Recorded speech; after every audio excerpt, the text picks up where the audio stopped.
High above the hustle and bustle of these city streets, four of the world's greatest trippers are about to challenge your common sense and intuition at the regular meeting of the all-new Liars Club. And now to introduce our newest members, the chairman of our membership committee, Mr. John Barber. How you doing? Thank you very much, and welcome to the only show on television where the one time we tell the truth is during the commercial breaks. Listen, if you want the truth, watch David Wolper and Jack Cousteau. Anyway, to get this meeting underway, I would like you to meet my fellow pulchritudinous panel of prevaricators, and introducing first off, an absolutely terrific young woman who was co-starring on Hotel. And on Hotel, she played a maid, and she pretended to be married to the bellhop Michael Spound. She decided in real life to take up the offer and marry Michael. Now we'd like you to meet the real Mrs. Spound, Heidi Bohey.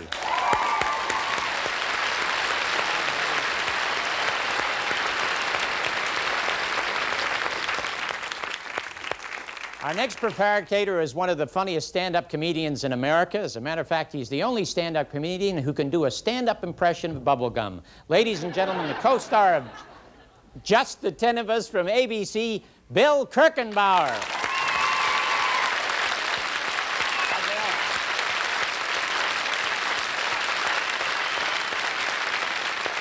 A lot of us grew up learning English watching this young woman. For 14 years, she starred in that wonderful Sesame Street. She is now co-star of 227 on NBC. Ladies and gentlemen, Elena Reed.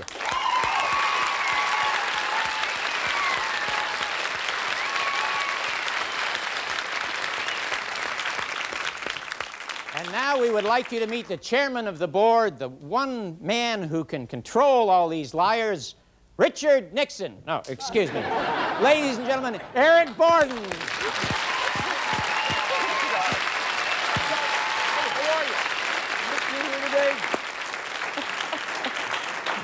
Well, welcome to the new Liars Club. Oh, we're going to have a good time today because you've met these four nut bars already. How are you, stars? Okay, I'm in a mood. I know you are too, but we haven't met the folks over here. Let's start with you. Who are you? I'm Sharon Handelsman.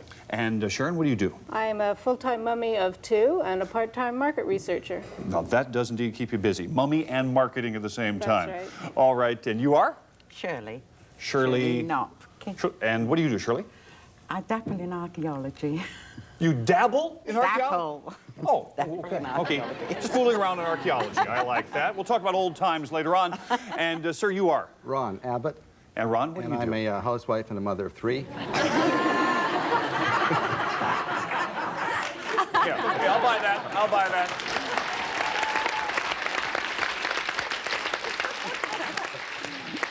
A noble profession, to say the least. And finally, you are? Hi, I'm Liz Gao. And Liz, what do you do? I'm a fingernail artist. Fingernail artist? Would you paint little Madonnas and things on fingernails? That's right. All right. Well, anyway, good luck to all of you. Good to meet you today. Let's have some fun. Now, I know that you know how to play the game. I know that about 75% of this crowd knows how to play the game. Let me remind you how we play the Liars. A strange or bizarre object is placed in front of our strange or bizarre crew over here. Each one will tell a story about it, but only one is telling the truth. Quite simply, all you have to do is figure out who's telling the truth. Now, we start off in round one. The odds are even 1-to-1, 100 points apiece. And by the way, you can bet up to half your points each time, up to 100 points. One more thing, we play 4 rounds here in the Liars Club. If anybody should win all 4 rounds, what will they win, Hal? Tappan's Micro Bake Oven features 4-way combination cooking in one oven. Bake, broil, microwave, or micro bake. Furnished by Tappan. And Tappan's Tappan Cook Range features continental styling, waist-high broiler, 14 pre-programmed cooking cycles, and energy-saving electric ignition. Furnished by Tappan. The rules and regulations are out of the way. Let's play the first round. And the lovely and talented John Barber has our first object. What's the deal on this, sir? Well, Ron, I think you especially would appreciate this, being the mother of 3. Recently in San Quentin, there was an escape by some homosexuals who were, the Japanese men like to tie up some of their women. No, actually, Japanese women like to tie themselves up. No, that's very, very true. The Japanese culture, the women, the geishas, wear kimonos, and what it is that they do is they have to bind themselves. Japanese women aren't, you know, built as well as some other nationalities. There's nothing racial about that. It happens to be a biological fact. And in order to get that Japanese bunny lift, they wrap themselves with this, and that's what you see under the kimonos. So it's a kimono binder? Yeah, Fredericks of Tokyo. And John, there are two groups you didn't offend that time. We'll make up for it second round. Elena, what do you think this is? I think John. Well, I'm from Ohio. When I was a kid, I loved to fly kites, and we have lots of good winds there and so forth. And this is a wonderful kite tail. Wow. And oh yeah, you just, you know, we used to make kites out of cardboard or, you know, any kind of paper, and we get this, you know, nice silky material, tie it up. We like to have a lot of colorful so we can keep ours, you know, apart from one another. Sure. And this is what it is. It's a kite tail. A kite tail, all right. We used to use rags, but now you can buy a kite tail. I like that.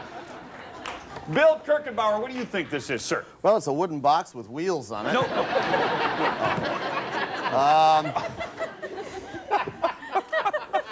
Well, John was geographically correct. There's a celebration, a holiday, if you will, in China called Koturi, in which they eat sausages. And this is not supposed to be signed up here like this, but what they do is, this is actually made of rice, and it too is edible. You can put, they feed the sausages into here, and then on the long banquet table, they put it along like that. And they cut it up, and it's decorative for Chinese sausages. Finally, we have pastel sausages. Okay, yeah. Heidi, you look dubious. Well, I'm not dubious. That's so silly. It's so true. That's why I don't live in China. Well, my answer is very simple. And I think we have all seen this before, aside from matching what I have on. It is a magician's prop. Do you know when the magicians pull, I don't have a pocket, When but they if pull I the did, scarves I out of would there? pull, yes, the scarf, not into my pocket, but out of my pocket, and that's what this is. A magician's prop. All right, Yes. those are the stories.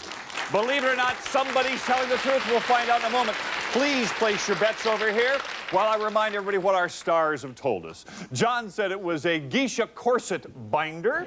Elena said it was a kite tail.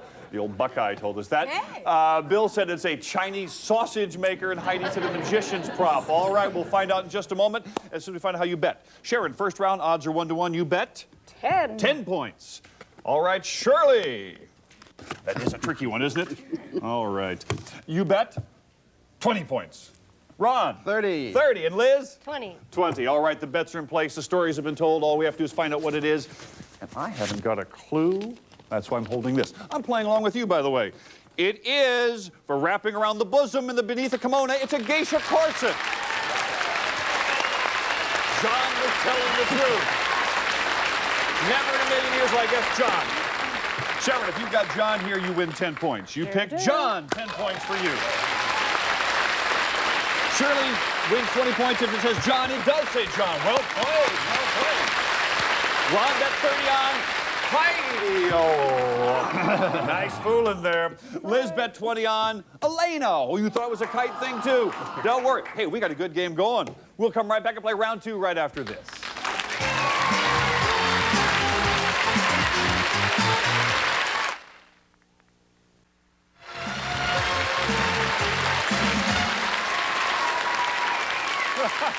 We're ready for round 2 here in the Liars Club. And Heidi Bohay's got a strange-looking thing in her hand. What is it? Yes, I do. Eric, do you know what this is? No, but I hope you'll tell me. I will tell you. It is a car defroster. Back in the old days, yes, I'm serious. Back in the old days, they would hook this up. You know, there were no defrosters in your car. They would hook this up to the exhaust pipe on this end. And this end, when they would turn on the car, the heat would defrost the windshield. Okay. Sure. Makes sense. An early car defroster. William. Well, as we... It's not Chinese, all right? Hear, hear. Now, this is a very simple object. This is for wine tasters. You have people that take care of the quality of the wine at a winery. This simply clips on to the table here, and they don't drink the wine because they'd be bombed at the end of the day. So they, in tasting samples of the wine, they taste some of it and spit it down through here.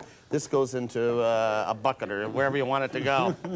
And it's simply a wine spitter. A wine spitter. A spitter. We'd find that at a vintner, I For see, one who okay. tastes wines. Elena. Trust me, I'm from Ohio, All okay?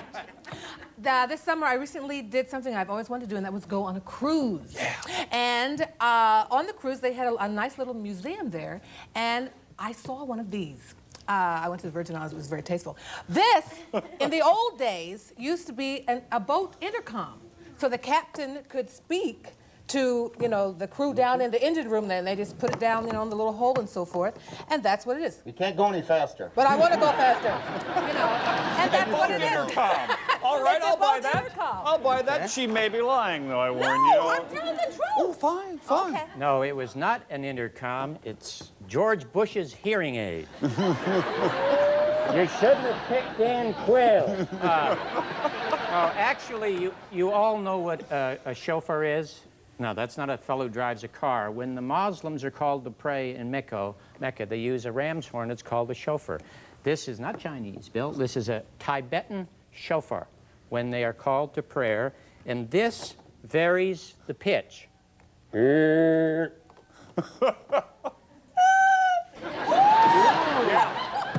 Yeah, it's those are the stories, and somebody's telling the truth. Please place your bets as I remind you what our tellers of tall tales have told us. Heidi said it was a car defroster, an early version. Bill said a wine spitter. Elena said a boat intercom. And John said, no, no, no, it's a Tibetan chauffeur. That's a horn, an instrument. All right.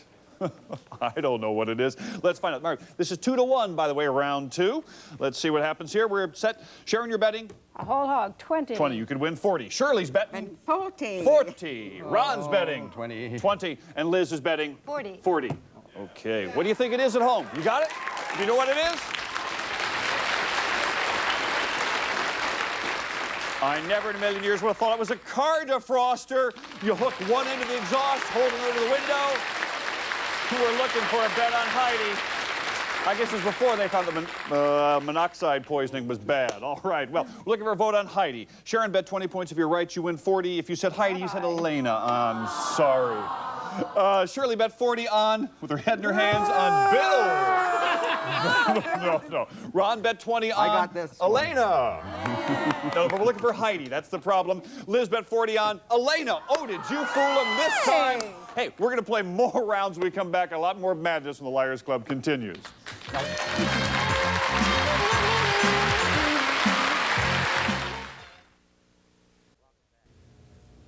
Welcome back. Ursula Fuller of Fuller Antiques in Vancouver, British Columbia sent us this little item here. Just take a quick look at that. What do you think that might be? You have any idea what that is? Well, you know what it is? This is an ancient mousetrap. In other words, you put the cheese in here, the mouse comes over, and then you run over, I guess you gotta spring it shut, and you cut off the mouse's head. That's actually, no, honest to God, that's exactly what it is. Anyway, Ursula, thank you so much.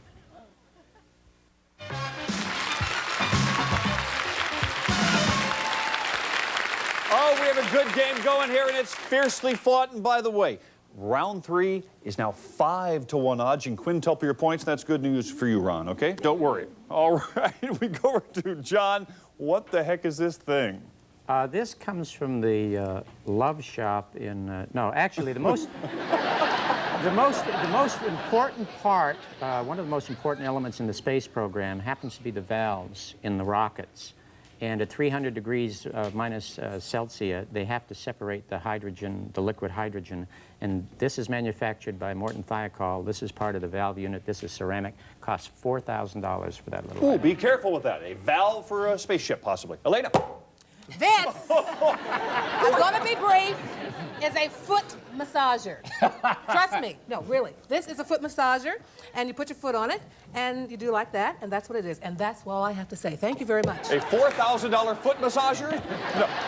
But it is a foot massager, says Elena. But Bill claims... It's close. This is a type of a massager, but it's actually a tenderizer for meat. You take the meat there, run it across there. You can put water in it, actually make it a little bit heavier.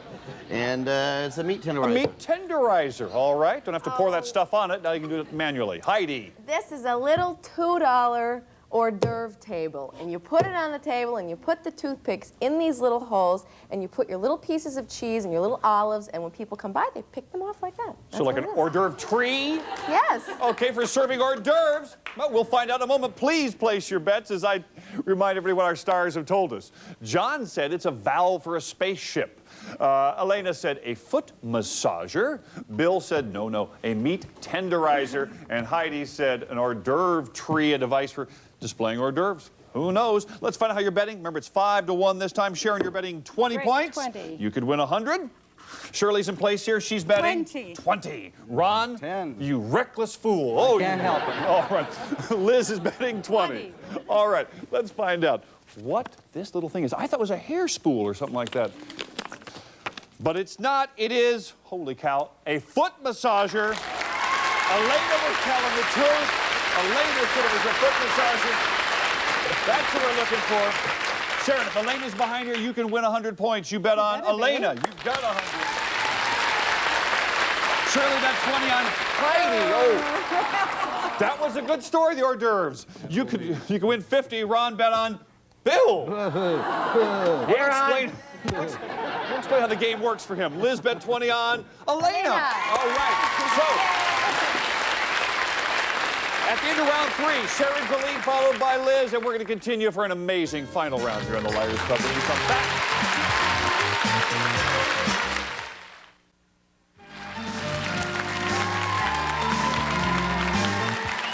I was just explaining that it is anybody's ball game here because this fourth and final round is 10-1. And by the way, this is my favorite round here because this is the art corner. And let's spin the old art wheel and see what we've got in today's art corner. Could be a painting, could be a sculpture. We'll find out what we've got here. All looks to me like a sculpture. And by the way, gang, we're not looking for the artist. We're looking for the title of the artwork. And John Barber will kick things off. Ron, you haven't done so well since you became the mother of 3 children. You're not going to have any money left to feed them. So believe me, this was produced by an artist named Dan Cartwright, who is the father of 12 children, and it is called Fertility. Fertility. Yep. Could be. Could be. Elena Reed. Well, I tend to disagree. This is a South African artist named Clarence Mukai. And it's simply a bronze statue, and it's called Freedom. Freedom. Clarence Mukai. I like saying that. Clarence Mukai. Well, I wish I could agree. I wish I could say it again. Bill. Well, this is actually a very nice piece of art by a gentleman by the name of Bob Foley, and it's called The Sentinel. The Sentinel. The Sentinel. Okay, the Sentinel. Fine. Heidi Bohe, another word that's fun to say. Yes. Yeah. This is by a Japanese artist named Richard Kozeki, and it is called Shark. Shark. Yes. Shark. 4 provocative titles. 1 is actually correct. Place your final bet. This is 10-1. Anybody can win the game. I'll remind everybody what our stars have told us. John said the beautiful sculpture was Fertility. Elena said it's called Freedom. Bill said the Sentinel. And Heidi said Shark. All right, let's see if the bets are in place. We go to you, Sharon. You're betting 50. 50 points. I like that. Shirley. 30. 30. Ron. It won't matter. 20 points. If he wins, I'm going to be so pleased. Liz is betting 50. We're going to show you. We're going to show you. But right now, I'm going to show you what the name of that sculpture is. And I haven't got a clue. It is called Sentinel by Bob Foley, the artist. Bill was telling the truth. Bill was telling the truth. All right. Ron, I start with you. If you're correct, you win 200 points, which puts you in first place. Did you say Bill? You said Bill. Yay!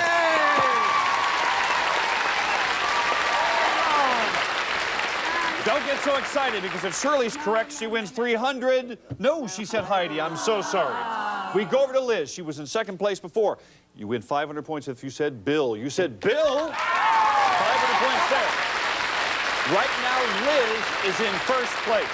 I come over to Sharon, who at one time was in first place. 190 points. If you're right, you have 500 points here, and you win the game. If you said Bill Kirkenbauer, what name did you say? Bill! So, Sharon is our winner today. Congratulations. And what does she win how? You'll spend 4 nights and 5 days at the Sahara Las Vegas Resort, where you may enjoy it all. Celebrity entertainment in the Congo Theater and the Casbar Lounge to fine dining. Furnished by Sahara Resorts, Las Vegas.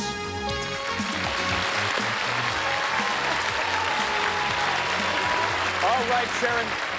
You get to take home, by the way, the 690 points are yours to keep forever. We wish you congratulations. And I hope you had a good time. Thank you for being here. We loved having you here. And Stars, we loved having you here because we can't play without you. But most importantly, we can't have a meeting of the Liars Club without you. We'll see you next time, right here on the new Liars Club.